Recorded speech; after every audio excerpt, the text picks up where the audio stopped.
धाकड़ खबर, बेखौफसुमा बेबाक अंदाज। धाकड़ खबर में आपका स्वागत है। मैं आपके साथ हूं अकरम रईस खान। देश हो या दुनिया हो, जो कुछ बदल रहा होता है उसे कभी आप स्पीड न्यूज के जरिए नहीं समझ सकते हैं। एक ट्रेंड स्थापित किया गया पिछले 10-20 सालों के अंदर कि 10 मिनट में 50 खबरें, 100 शहर शो खबरें और 8 सेकंड में एक शहर की खबर दिखाकर खबर का बलात्कार कर दिया गया, खबर को खत्म कर दिया गया। खबर को अगर आपको जानना है तो तफसील से आपको रुकना पड़ेगा, ठहरना पड़ेगा और समझना पड़ेगा चीजों को, जब जाके आपके सामने आएंगी। कल एक खबर बड़ी तेजी से उभरी कि अजरबैजान और आर्मेनिया के बीच शांति समझौता हो गया है, लेकिन शाम होते होते तस्वीर बदल गई। दोनों देशों ने एक दूसरे पर इल्जाम लगाए कि दोनों देश एक दूसरे पर हमला कर रहे हैं। तो भाई, पहली खबर क्या थी जिसमें कहा जा रहा था कि रूस ने अहम भूमिका निभाई है दोनों के बीच शांति समझौता कराने के लिए, युद्ध विराम कराने के लिए।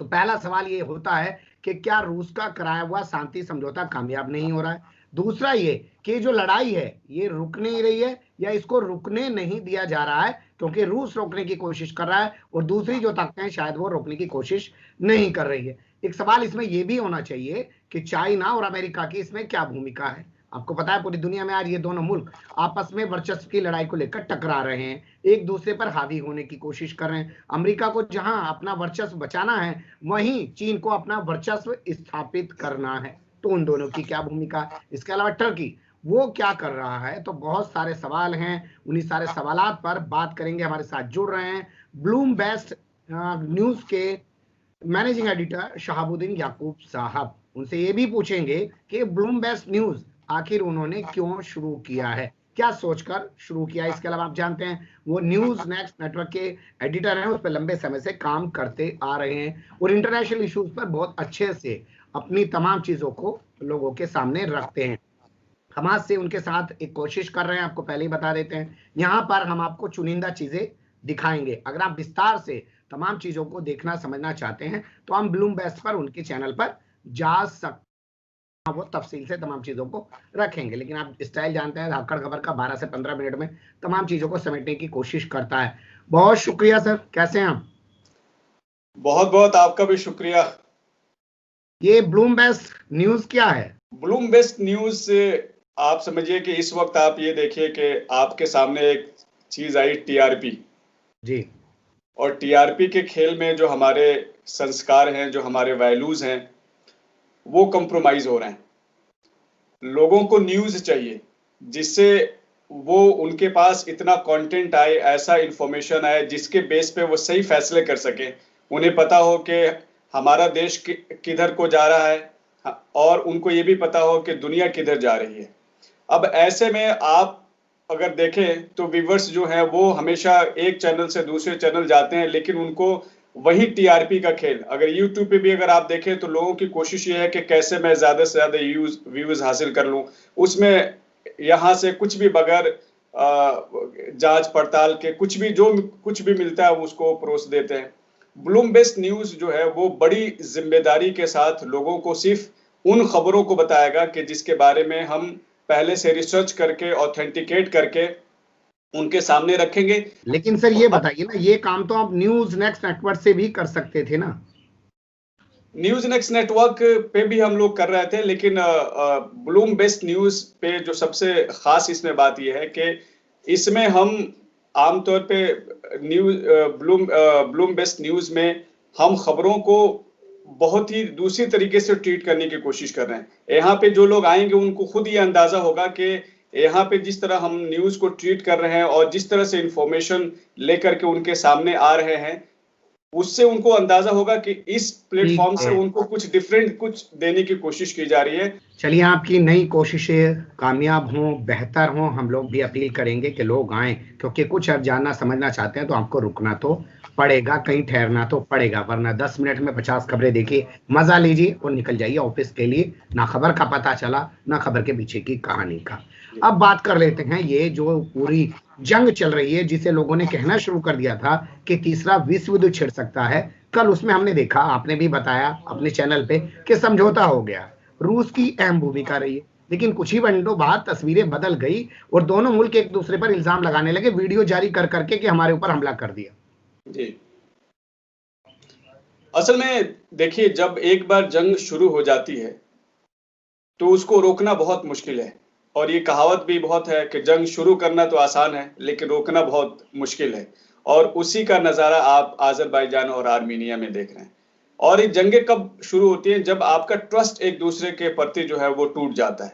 जब ट्रस्ट टूट जाता है, उसमें से कोई एक फरीक जब ये समझने लगता है कि बातचीत से अब मसला हल नहीं होगा, अब जंग ही करनी पड़ेगी, तो फाइनली जो वो जंग में जाते हैं। आर्मीनिया और अज़रबैजान का जो मामला है, ये आप देखें इंटरनेशनल कम्युनिटी के लिए एक बहुत बड़ा चैलेंज है। और चैलेंज वो इस मायने में है कि नगोर्नो काराबाख का जो एरिया है, उसको खुद इंटरनेशनल कम्युनिटी और खुद यूएन ये मानता है कि अज़रबैजान का इलाका है। लेकिन वहां उस इलाके में रहने वाले ज्यादातर जो लोग हैं वो आर्मीनियाई नस्ल के हैं। उस वजह से आर्मीनिया उनको पूरा सपोर्ट करता है। और वो जो नगोर्नो काराबाख का जो इलाका है, वहां पे खुद उन्होंने एक तरह से ऐलान कर रखा है कि हम खुद एक इंडिपेंडेंट स्टेट हैं, हालांकि उसको दुनिया में किसी ने मान्यता नहीं दी। अब इस बात को लेकर इससे पहले 30 साल पहले जो है 94 और उससे पहले 94 में उनका सीज फायर रूस की ही मदद से हुआ था। तो ये 30 सालों के अंदर इन दोनों मुल्कों के पास ये एक मौका था कि ये अपने मसले को हल कर लेते। तो इन दोनों ने कहीं ना कहीं इंटरनेशनल कम्युनिटी को बहुत इनवाइट की, खासतौर से उसमें अज़रबैजान के जो प्रेसिडेंट हैं इल्हाम अलीयेव, उन्होंने खुद ये कहा कि 30 साल तक हमने इंटरनेशनल कम्युनिटी को हम बुलाते रहे, हम उनसे कहते रहे कि भाई इस मसले को हल करें, लेकिन किसी ने तवज्जो नहीं दी। तो अब हम अगला 30 साल और इंतजार नहीं कर सकते इंटरनेशनल कम्युनिटी का, हमें अब इसको हल करना है। और इस वजह से जब जंग शुरू हुई तो आप इस अभी तक ये तय नहीं हो पाया कि शुरुआत किसने की। ये कह रहे अज़रबैजान ने कहा कि आर्मीनिया ने, और नगोर्नो काराबाख के जो लोग हैं इन्होंने पहले शुरुआत की, और वो कह रहे हैं कि इन्होंने की। लेकिन इस वक्त यह है कि इसमें सबसे ज्यादा जो एक तरह से चिंतित अगर कोई मुल्क दिखाई दे रहा है इस पूरे इशू को लेकर, तो वो है रशिया। उसकी वजह है कि रशिया जो है उसकी सरहद अज़रबैजान के साथ मिलती है, आर्मीनिया के साथ उनके डिफेंस पैक्ट है, बहुत पुराना रिश्ता है। दो तरीके से है, एक तो ये है कि दोनों ही क्रिश्चियन कंट्री हैं, यानी इस वक्त का जो रशिया है वो भी क्रिश्चियन कंट्री है और आर्मीनिया भी क्रिश्चियन कंट्री है। और दोनों के अंदर खास बात यह है कि ऑर्थोडॉक्स क्रिश्चियन रहते हैं। आर्मीनियाई जो चर्च है ये बहुत पुराना चर्च है, इनकी दुनिया में क्रिश्चियनिटी में बड़ा रिस्पेक्ट है इनका। तो और इधर अज़रबैजान जो है वो उसकी सरहद और उससे मिलता है। दोनों किसी जमाने में रशिया का हिस्सा रहे हैं। उसके अलावा रशिया का एक और भी इशू यह है कि खुद रशिया के अंदर कम से कम 2 मिलियन के आसपास आज़री नस्ल के लोग रहते हैं और 2.5 मिलियन से ज्यादा कुछ आर्मीनियाई नस्ल के लोग रहते हैं। बेहतर ढंग से आपने बताया कि रूस की क्या भूमिका है और रूस के लिए दोनों मुल्क कैसे मायने रखते हैं। तो रूस को इतना टाइम क्यों लगा शांति समझौता कराने में? और शांति समझौता अगर करा दिया तो चंद घंटों में ही क्यों शांति समझौता धराशायी हो गया सर? नहीं, धाराशाही तो अभी नहीं हुआ है। आप इसको नहीं कहेंगे कि धाराशाही हो गया।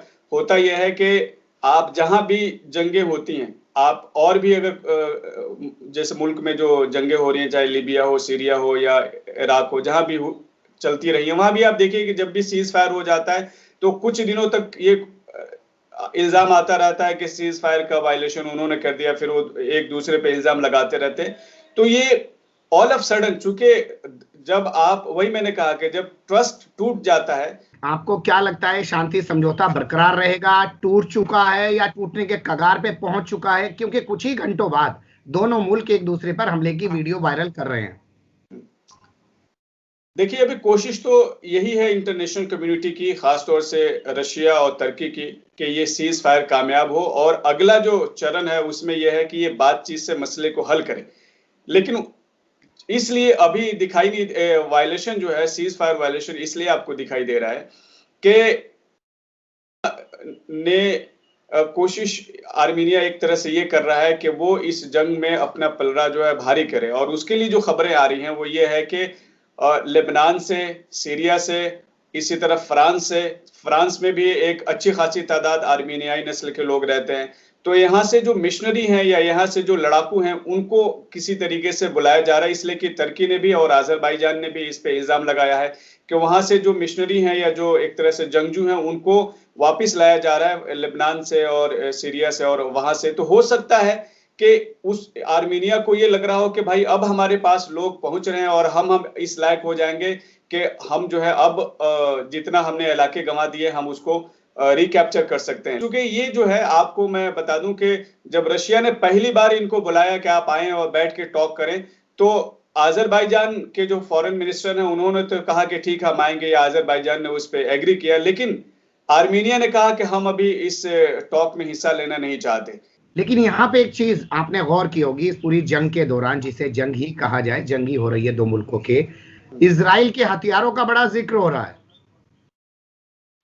हाँ, उसकी वजह यह है कि इजराइल जो है वो आज़रबाईजान के साथ खड़ा है और आज़रबाईजान के साथ उसके मतलब ताल्लुकात बहुत गहरे हैं। एक तो बिजनेस वाइज तिजारती जो ताल्लुक है वो बहुत गहरा है। उसके अलावा यह है कि तकरीबन 4 बिलियन के आसपास का जो है उनकी आपस में तिजारत है। और इसी तरीके से आज़रबाईजान ने काफ़ी बड़े लार्ज स्केल पे जो उनके ड्रोन्स हैं या दूसरे जो हथियार हैं इसराइल के, उससे उन्होंने लिया है। उसके अलावा इसी तरीके से यूरोप को जहां आज़रबाईजान गैस और ऑयल सप्लाई करता है, इसराइल को भी सप्लाई करता है, तो इनके संबंध बहुत पुराने हैं और बहुत गहरे हैं। एक सवाल यहाँ पे ये भी खड़ा होता है कि ईरान कहाँ है इस दौरान? ईरान कहाँ है इस दौरान? ये दो मुल्क आपस में टकरा रहे हैं, तो ईरान जो हर मामले में अग्रणी भूमिका निभाता हुआ नजर आता है, उसकी क्या भूमिका यहाँ पे नजर आ रही है? जी देखिए, ईरान का जहां तक मामला है, ईरान के बड़े अच्छे ताल्लुकात जो हैं वो आर्मीनिया के साथ रहे हैं और रशिया के साथ रहे हैं। लेकिन इस मामले में चूंकि खुद ईरान का जो साउथ ईरान है आप कह सकते हैं, उधर भी एक आज़रबाईजान है और वो उस आज़रबाईजान में तकरीबन 2 करोड़ आज़री नस्ल के लोग रहते हैं। तो जैसे उनको ये पता चला कि ईरान आर्मीनिया को सपोर्ट कर रहा है, वहां बगावत फूट पड़ी और फौरन उन्होंने महसूस कर लिया। उसके बाद उन्होंने एक तरह से न्यूट्रल रहने की कोशिश की और उन्होंने फिर आज़रबाईजान को भी कहा और आर्मीनिया को भी कहा। वो इस वक्त कोशिश कर रहे हैं कि किसी तरीके से इनमें सीज फायर हो जाए, पीस डील हो जाए और ये जंग खत्म हो जाए। इसलिए कि हसन रूहानी ने एक बयान दिया था कि अगर ये जंग नहीं रुकी तो ये जो क्षेत्रीय जंग है यानी इलाकाई जंग है, रीजनल जंग में ये कन्वर्ट हो जाएगी और उससे फिर इलाके के जितने भी दूसरे कंट्रीज हैं सब इसमें इन्वॉल्व हो जाएंगे। ये जो पूरा मामला चल रहा है, इसमें चाइना और अमेरिका की क्या भूमिका अभी तक निकल के आ रही है? चाइना और अमेरिका दोनों ही खामोश है और उसकी वजह है कि चाइना नहीं चाहता अभी उसमें कोई रोल प्ले करना, वो खामोशी के साथ अभी देख रहा है। हो सकता है बैकडोर से कोई डिप्लोमेसी उनकी चल रही हो, लेकिन सामने में अगर देखें तो अभी तक नहीं आया। इसी तरह अमेरिका की बात करें तो चूंकि वहां पे इलेक्शन है, इलेक्शन की तैयारी में वो लोग बिजी हैं, उन्होंने बहुत ज्यादा इस पे अभी कोई तवज्जो नहीं दी। तो अमेरिका और चाइना जो है अभी बहुत ही साइलेंट हैं और वो खामोशी से इस पूरे डेवलपमेंट को देख रहे हैं।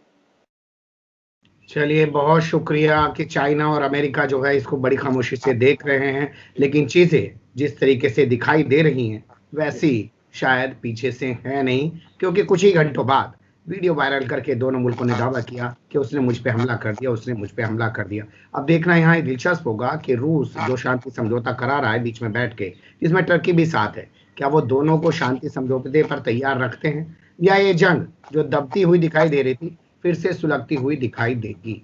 बने रहेगा धाकड़ खबर के साथ। फिर ऐसे ही किसी सुलगते हुए और मुद्दे लेकर हम आपके सामने होंगे हाजिर। फिलहाल अभी हमें इजाजत।